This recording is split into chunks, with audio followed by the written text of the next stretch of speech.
አማራው ለምን በጥቃት ሰለባ ሆነ የሚል በዚህ እንትን ላይ እንደው ሁላችሁም ፓርቲሲፔት እንድታደርጉ እንደ መነሻ መንደርደሪያ አቶ ዘነበ ያቀርብልናል። አማራው ከወያኔ ስልጣን ከያዘበት ጊዜ ጀምሮ በየቦታው ላይ የሰው ልጅ ላይ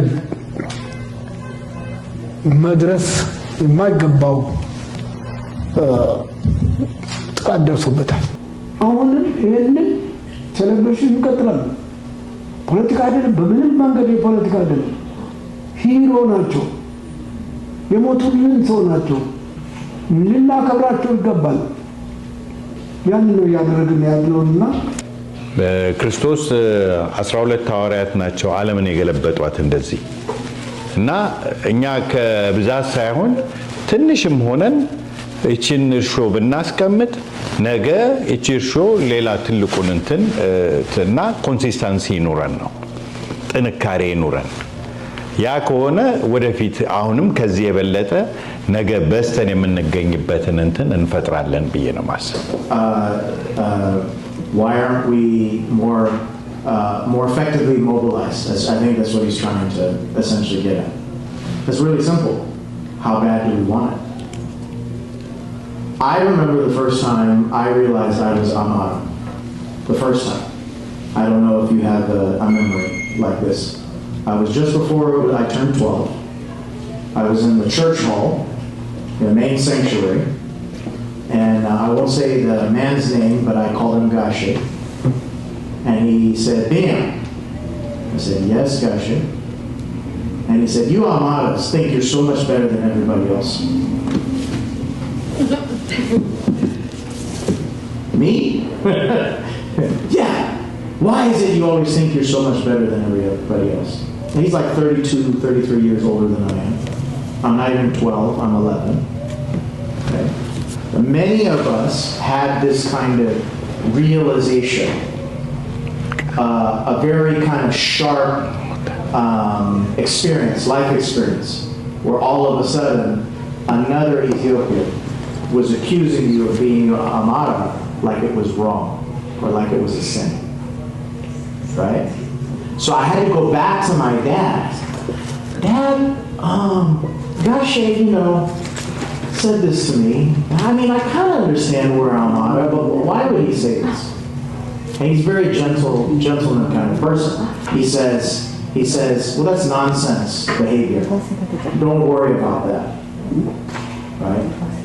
But in making it nice for me, he didn't do what he should have done. He should have empowered me, right? He should have taught me how certain groups want Ethiopia more than Hamas do. And look at us now. You're not living in Ethiopia. Are you living in Shoa? Are you living in Gondar? Bahardar? No. No, any place in Ethiopia. No, you're not. I'm not either. Right? That's that we're in. Political bodies, ethnic, racist bodies, all kinds of dynamics have pushed us out of our home country. So, for example, when you talk about Ethiopian food, you say, well, this is Ethiopian food that comes from the Amara region of Ethiopia, or from the Amara people. Then you start demonstrating how bad you want access to your home country. You see? You start with the conversation. Somebody says, well, what country are you from? Well, originally I'm from Ethiopia, but the people that I'm from are called the Amara people. See, it's a very different discussion. Other Ethiopians, they identify themselves first. In fact, they refuse to say Ethiopian. I've been in State Department meetings. Well, they just don't, they're Ethiopian.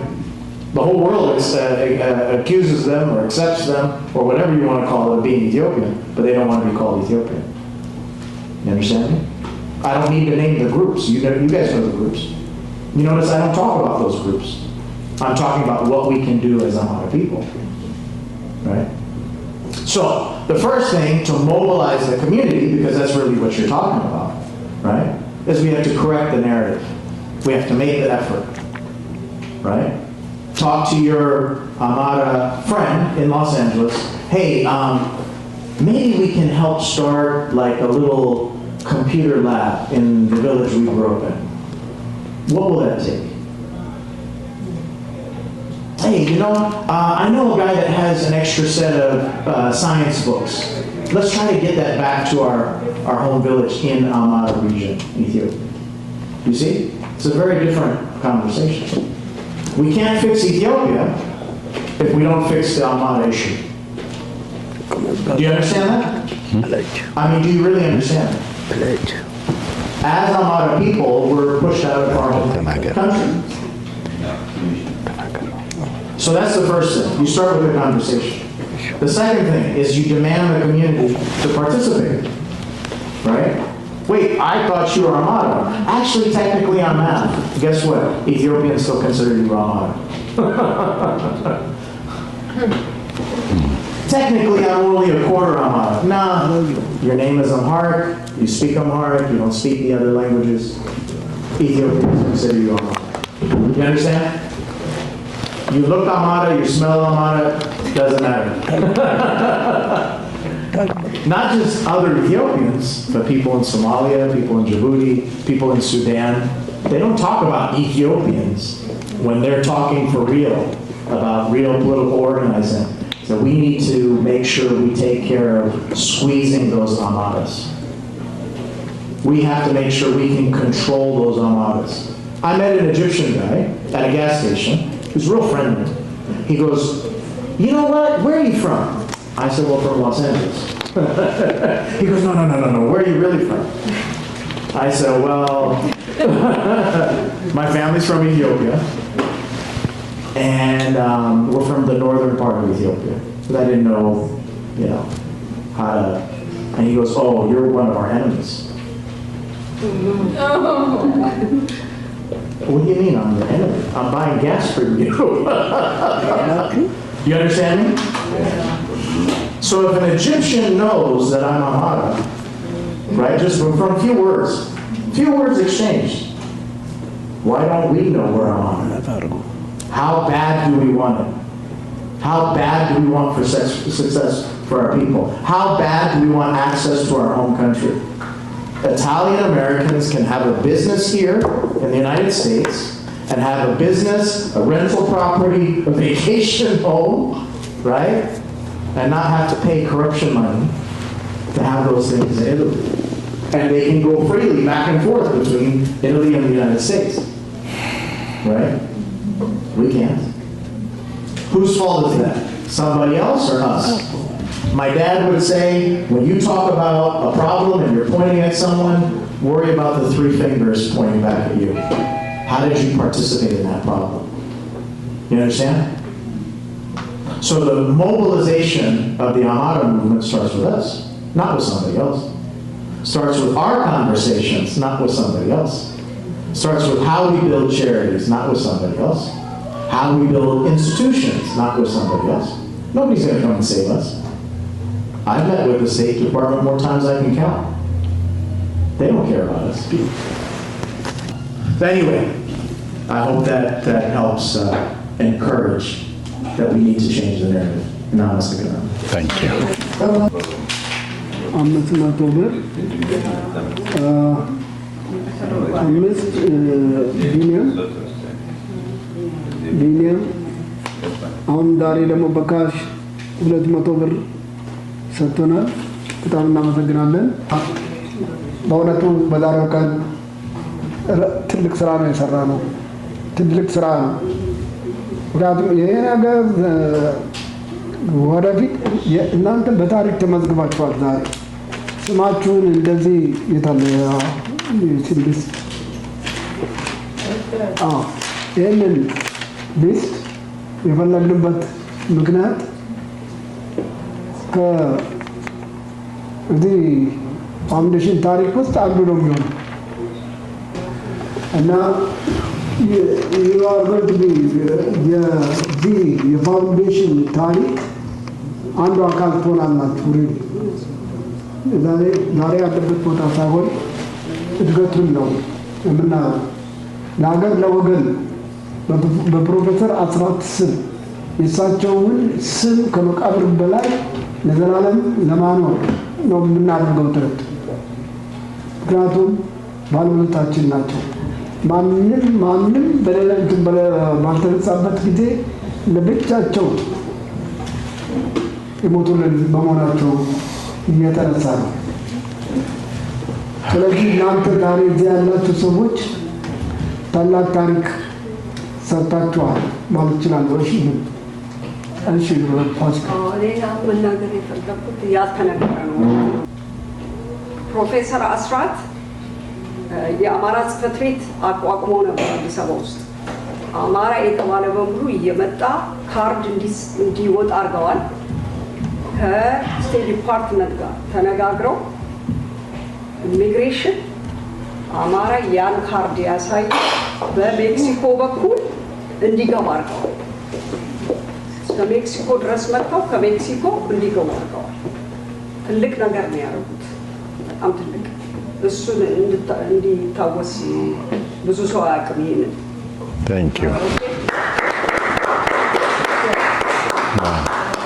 በመጨረሻ ዓለም ላይ ላሉት ሁሉ የሚሰፋ ነገር ግን ለጊዜው ቢያንስ ካናዳና ኒዘርላንድ የተሳተፉበት ዩናይትድ ስቴትስ እዚህ የተሳተፉበት ለወደፊቱ ግን ሰፋ ባሉ ስቴቶች ውስጥ በቴክሳስ በዲሲ እና በሌሎችም ሁሉ ጥሪ ያደረገን የምናቋቋምበት ይሆናል። ይህ ዛሬ የሰጣችሁን 1000 ብር በጣም ይጠቅመናል። ፋውንዴሽኑን እንትንንበታለን፣ ዲጋላጅ እናደርግበታለን። ከዛ በኋላ ደግሞ ያንን ሪያሊቲ ካገኘን በኋላ የበለጠ ፈንድሬዝ አድርገን ትንሽ እንኳን ብትሆን እንደው በአንድ ዓመት በሁለት ዓመት ውስጥ ለወገኖቻችን ኢትዮጵያ ውስጥ የሚጠቅም ስራ በትምህርት ወይም በጤና በኩል በፕሮፌሰር አስራት ስም ፋውንዴሽን ስም አቋቁመን እንጠራቸዋለን። በጣም አመሰግናለሁ። ይቅርታ አንድ ሰው ማመስገን ስለፈለኩኝ አንድ ሰው ረስቼ ነው፣ ይቅርታ አድርጉልኝ። ዛሬ ከፍተኛውን አስተዋጽኦ ያደረገችልን ዶክተር ጸጋነት ብዙ ጭቅጭቅያት ነበረ። ሰርፕራይዝ አድርጋኛለች ዛሬ እዚህ ስትገኝ። እባካችሁን እጅ ስጡልኝ እና በጣም እናመሰግናለን። ሰላም የመልካም ሰው ቲቪ ቤተሰቦች እንዴት ናችሁ? ሜክ ሹር ላይክ፣ ሼር፣ ሰብስክራይብ አድርጉልን። ለሌሎች ቪዲዮአችን እንዲደርስ ወደ እናንተ ጥሩ የሆኑ ቪዲዮዎችን ይዘን ለመቅረብ እየሞከርን ነው። ሁላችሁም ቤተሰብ እንድትሆኑ ጋበዝናችሁ። እንወዳችኋለን። መልካም ጊዜ። ሁላችሁንም በጣም እናመሰግናለን። በተለይ መልካም ይሄንን ጊዜሽን ሳክሪፋይስ አድርገሽ ዩቲዩበራችን ነች፣ በጣም የታወቀች። እባካችሁ ሰብስክራይብ አድርጓት። በብዙ በጎ ስራዎች ላይ የምትሰማራ እህታችን ነች። አሁንም ዛሬ ለዚህ እንትን መታ ይሄንን እንትን መፈጸሟ እግዚአብሔር ይስጥልን። በጣም ነው የምናመሰግን። ወንድማችን ቢኒያም ከጎናችን ይሄን ፋውንዴሽንም ለማቋቋም ከፍተኛ ጥረት ካደረጉ ሰዎች መሃል አንዱ ነው። ከኛ ጋር ሆነ ሰራችን እንደዚህ አይነት ደስ በማባት እንደዚህ ደግሞ ለሀገራችን በከፍተኛ ደረጃ ለወደፊቱ መሰረት ጥለን እንድንጥል ስላስቻልክን ጌታ ሆይ እናመሰግናለን። አንተ ይሁን ክብር ምስጋና ላንተ ይሁን። ክብር ምስጋና ጌታ ሆይ ደቀ መዛሙርቶች ባርከ ቀድሰ እንደሰጠ ምግባቸውን ለእኛም ይህንን ምግብ ባርከ ቀድሰ ስጠን። አሜን።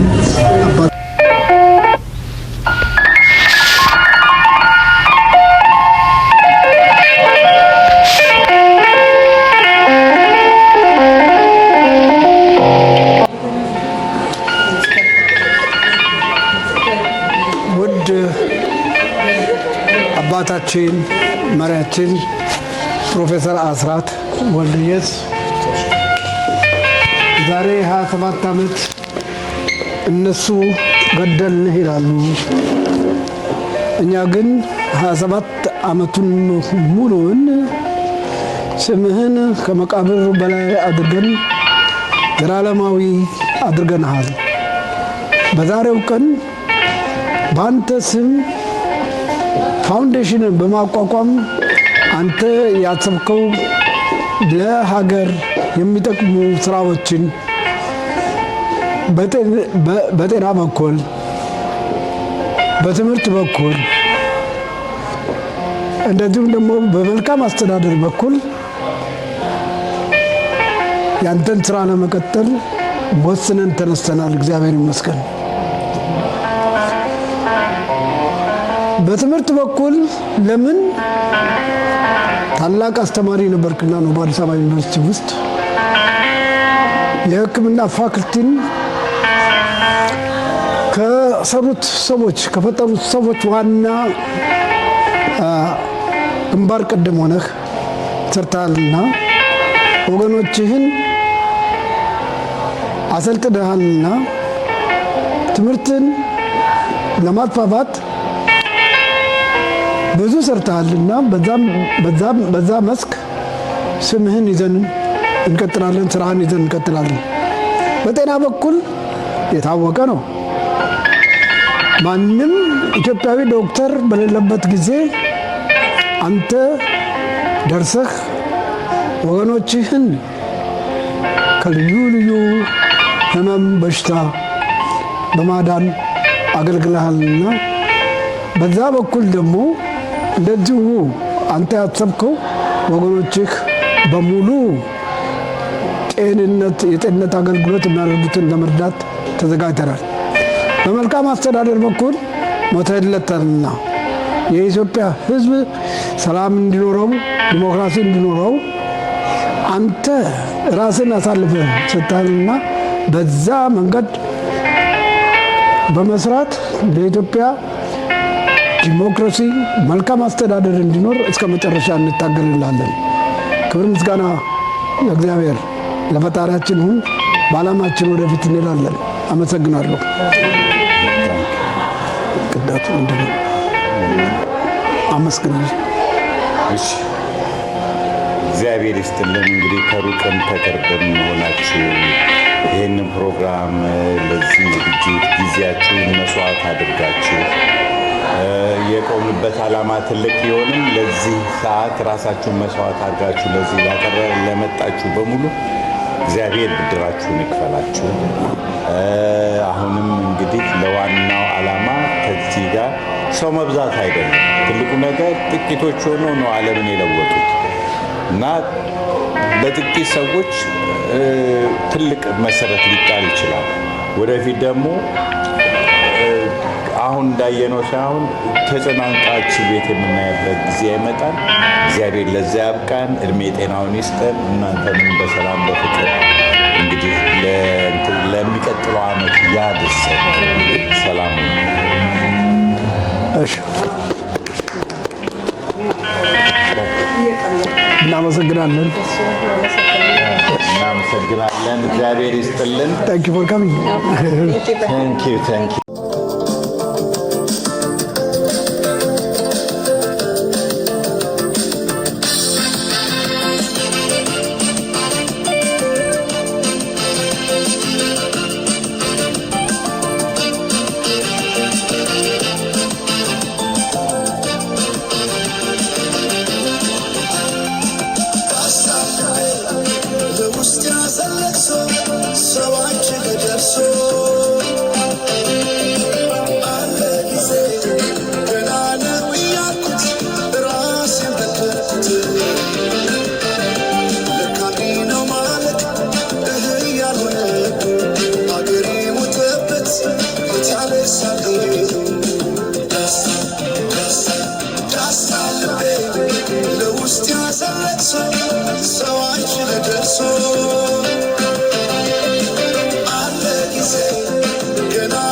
Alex,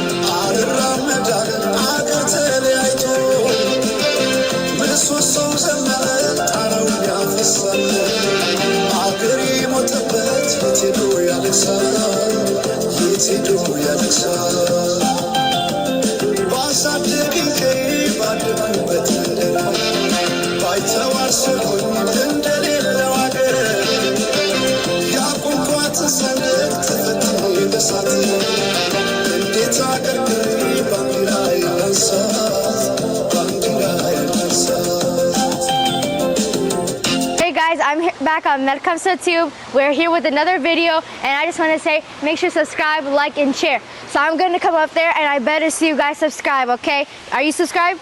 Okay, you're subscribed. Okay.